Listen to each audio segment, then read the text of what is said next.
Hello everyone, আসসালামু আলাইকুম। Welcome to জান্নাস mini kitchen. আজকের পর্বে আমি আপনাদের ইফতার স্পেশাল চিকেন ডোনাটের রেসিপি শেয়ার করব। আর এই চিকেন ডোনাটগুলো এতটাই বেশি মজার হয় যে একবার খেলে বারবারই খেতে ইচ্ছে করে। তাই আমি বলবো আপনারা চাইলে ইফতারের আইটেমের সাথে এই চিকেন ডোনাটের আইটেমটা রাখতে পারেন। আশা করছি সবারই ভালো লাগবে। চলুন তাহলে রেসিপি শুরু করা যাক। চিকেন ডোনাট তৈরি করার জন্য প্রথমেই আমি একটা মিক্সিং বলে 2টা বড় সাইজের আলু খুব ভালো করে সিদ্ধ করে ম্যাশ করে নিয়েছি।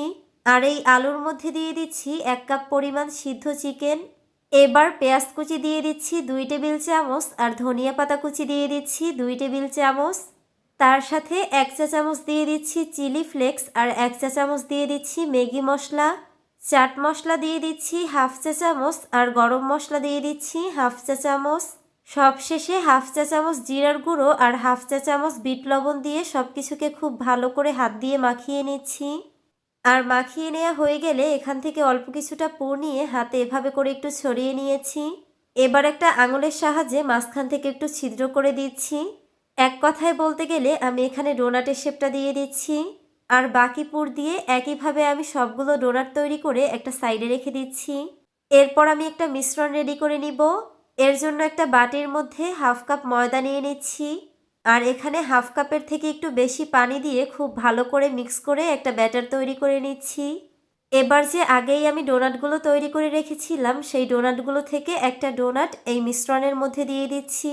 আর এই ডোনাটটাকে খুব ভালো করে এই মিশ্রণের মধ্যে উল্টে পাল্টে কোট করে সরাসরি ব্রেড ক্রামের মধ্যে দিয়ে দিচ্ছি। এখন আবারও খুব ভালো করে ব্রেড ক্রামের মধ্যে ডোনাটটাকে কোট করে নিচ্ছি। আর আপনারা চাইলে কিন্তু আমার চ্যানেলের একটা ভিডিওতে 3 ধরনের ব্রেড ক্রাম তৈরির রেসিপি দেওয়া আছে, সেটা দেখে নিতে পারেন। আপনাদের সুবিধার্থে এই ভিডিওর ডেসক্রিপশন বক্সে আমি লিঙ্কটা দিয়ে রাখবো। দেখতেই তো পারছেন আমার একটা চিকেন ডোনাট কিন্তু তৈরি হয়ে গেছে। আর একইভাবে আমি সবগুলো চিকেন ডোনাট তৈরি করে সরাসরি ভাজতে চলে যাব। চিকেন ডোনাটগুলো ভাজার জন্য চুলাতে একটা প্যানে পরিমাণ মতো তেল গরম করে নিয়েছি। এবার এই তেলের মধ্যে চিকেন ডোনাটগুলোকে দিয়ে দিচ্ছি। আর এই ডোনাটগুলোকে তেলে দেওয়ার পর 1 থেকে 2 মিনিটের মতো খুব ভালো করে উল্টে পাল্টে ভেজে নিলেই কিন্তু তৈরি হয়ে যাবে আজকের রেসিপি চিকেন ডোনাট। চলুন এবার আপনাদের সার্ভ করে দেখানো যাক। মাশাল্লাহ, দেখতেই তো পারছেন চিকেন ডোনাটগুলো দেখতেই কিন্তু অনেক বেশি লোভনীয় লাগছে। আর এই চিকেন ডোনাটগুলো খেতেও কিন্তু ছিল অনেক বেশি মজার।